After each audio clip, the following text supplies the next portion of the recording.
बिहार के सभी शिक्षक भाइयों, शिक्षिका बहनों, शिक्षा प्रेमियों एवं बुद्धिजीवियों, सादर प्रणाम, नमस्कार। साथियों, बिहार सरकार द्वारा बिहार विद्यालय विशिष्ट शिक्षक नियमावली 2023 प्रकाशित की जा चुकी है। इसको हमने गहन अध्ययन करके इस पर हमने अपनी प्रतिक्रिया दी थी और हमने यही निष्कर्ष निकाला था कि यह शिक्षक नियमावली कम, दंड संहिता ज़्यादा है।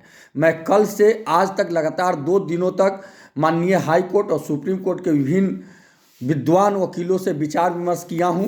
काफ़ी इस पर मंथन करने के बाद हमने कुछ पॉइंट बनाए हैं। सबसे पहला पॉइंट हमारा यह है कि नियमावली 2006 के तहत सभी शिक्षा मित्रों को पंचायत शिक्षक, प्रखंड शिक्षक बनाया गया।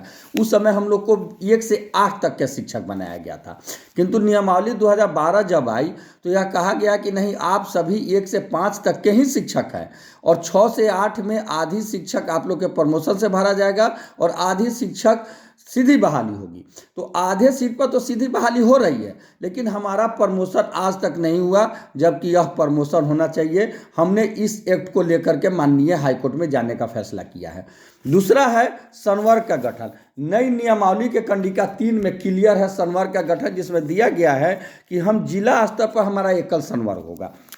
तो जब जिला स्तर पर एकल संवर्ग होगा तो फिर हमारा स्थानांतरण जिला के ही अंदर होना चाहिए। जिला के बाहर राज्य स्तरीय या प्रमंडल संवर्ग का होता है, जिला संवर्ग का नहीं होता है। इस एक्ट को लेकर के भी हम हाईकोर्ट में चुनौती देने जा रहे हैं। हमारा स्थानांतरण 2012 नियमावली और 20 नियमावली दोनों में है कि हमारा ऐच्छिक स्थानांतरण होगा, रैंडमाइजेशन नहीं होगा। इसी नई नियमावली के कंडिका 4 में है, यह जो नई नियमावली है इसके कंडिका 4 में है स्थान वरीयता, जिसमें स्पष्ट दिया गया है कि जो पूर्व में हमारा प्रशिक्षित तिथि है उसी प्रशिक्षित तिथि से वरीयता का निर्धारण होगा। और जब वरीयता के निर्धारण उस तिथि से होगा तो फिर जो हमारा प्रमोशन 8 साल पर है वह भी हमारा उसी तिथि से 8 साल जोड़कर होना चाहिए। यानी जो 2006, 8, 10, 12, 14, 16 जब भी प्रशिक्षण प्राप्त किए हैं उस तिथि से 8 साल जोड़ करके उनका प्रमोशन होना चाहिए, लेकिन ऐसा इसमें नहीं दिया है। आप लोग को साथियों मैं याद दिला देना चाहता हूं कि 2015 में जब हम लोग नियत वेतन से वेतनमान में आए तो 3 साल के सेवा के आधार पर 1 इंक्रीमेंट का लाभ दिया गया था। यानी कुछ शिक्षकों को 3 इंक्रीमेंट, कुछ को 2 इंक्रीमेंट, कुछ को 1 इंक्रीमेंट का लाभ दे करके दिया गया था, जिसमें सेवा सामंजस्य हुआ था और वरीयता का लाभ हुआ था। लेकिन जो नई नियमावली है इसके तहत 3, 5, 8, 10, 12, 15, 20 जो भी बहाल हुए हैं सभी विद्यालय योगदान की तिथि से 1 हो जाएंगे। हमने इस एक्ट को चुनौती देने का निर्णय लिया है कि हमारी जो 20 साल की, 15 साल की, 10 साल की, 5 साल की नौकरी है इसको जोड़ते हुए इसमें सेवा निरंतरता का लाभ देते हुए इसमें हमारा समायोजन किया जाए, विशिष्ट शिक्षक हमें बनाया जाए। इसी के कंडिका 7.2 में है कि प्रशिक्षित वेतनमान की तिथि से ही वरीयता निर्धारण होगा। तो हमारा वेतन निर्धारण भी जब हम प्रशिक्षित किए हैं तब से हो जाए।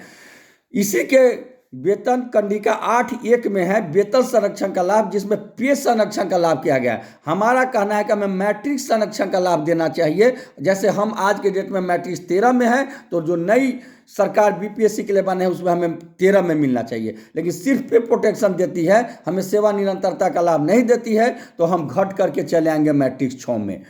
वेतन फिटमेंट मैट्रिक्स में चले जाएंगे, जबकि हमें मैट्रिक्स 13 में जाना चाहिए। इस एक्ट को भी हमने हाईकोर्ट में चुनौती देने का निर्णय लिया है। 7वां पॉइंट है हमारा प्रोन्नति। क्लियर है कि और इसके भी कंडिका 7.1 में है कि प्रशिक्षण प्राप्त की तिथि से ही वरीयता निर्धारण होगा। तो प्रशिक्षण प्राप्त की तिथि से जो 1 से 5 में बहाल है उन्हें 6 से 8 में, जो 9 से 10 में बहाल है उन्हें से 11 से 12 में, जो 6 से 8 में बहाल है उन्हें वर्गीय वेतनमान में पहले प्रशिक्षण दे दिया जाए, उसके प्रोन्नति दे दिया जाए, उसके बाद उस लेवल में हमारा वेतन निर्धारण हो और उस वेतन लेवल में हम विशिष्ट शिक्षक बने। इसी के कंडिका में है 10.1 में है कि राज्य के अंतर्गत हमारा स्थानांतरण होगा, जबकि हम जिला कैडर है। तो जिला कैडर का स्थानांतरण जिला के अंतर्गत ही होना चाहिए, इसलिए हमें जिला के अंतर्गत ही स्थानांतरित और पोस्टिंग करने के नियम बनाए गए। इस नई नियमावली के कंडिका 10.2 में है डीओ द्वारा और 10.3 में है कि डायरेक्टर द्वारा कभी भी कहीं भी हमारा स्थानांतरण किया जा सकता है, शिक्षक छात्र अनुपात में या अनुशासनात्मक दृष्टि से किया जा सकता है मानुपद छात्र शिक्षक अनुपात में या निर्देशक जनहित में किया जा सकता है। भाई जनहित में स्थानांतरण क्या होता है? निश्चित रूप से यह एक दंडात्मक प्रक्रिया अपनाने की प्रक्रिया है। तो हमने तय किया है कि और हम माननीय उच्च न्यायालय और हाई कोर्ट और सुप्रीम कोर्ट के वकील से डिस्कशन भी किए हैं और हमने लोगों ने तय किया है कि बहुत जल्द हमको नियमावली का ना विरोध करना है ना समर्थन करना है, इस एक्ट को चुनौती देना है और हमें हमारा जो अधिकार है वो लेना है। इसके लिए हम माननीय उच्च न्यायालय में 1 जनवरी तक उच्च न्यायालय बंद है, जो जनवरी को खुलेगा हम 2 या 3 जनवरी को माननीय उच्च न्यायालय में रिट दायर करेंगे। हम उम्मीद करते हैं कि आप लोग निश्चित रूप से इसमें हमारा सहयोग करेंगे और आप सभी साथियों से करबद्ध आग्रह है कि आप लोग भी इस नियमावली को पढ़िए और इसमें जो भी हाई कोर्ट में जाने लायक बात है मेरे पर्सनल व्हाट्सएप पर उसको लिख करके भेजिए ताकि हम उसको हाई कोर्ट में जो रीट करेंगे उसमें दर्ज कर सके। मैं आप लोग को स्पष्ट रूप से बता देना चाहता हूं और आप लोग को कह देना चाहता हूं कि 1 जनवरी से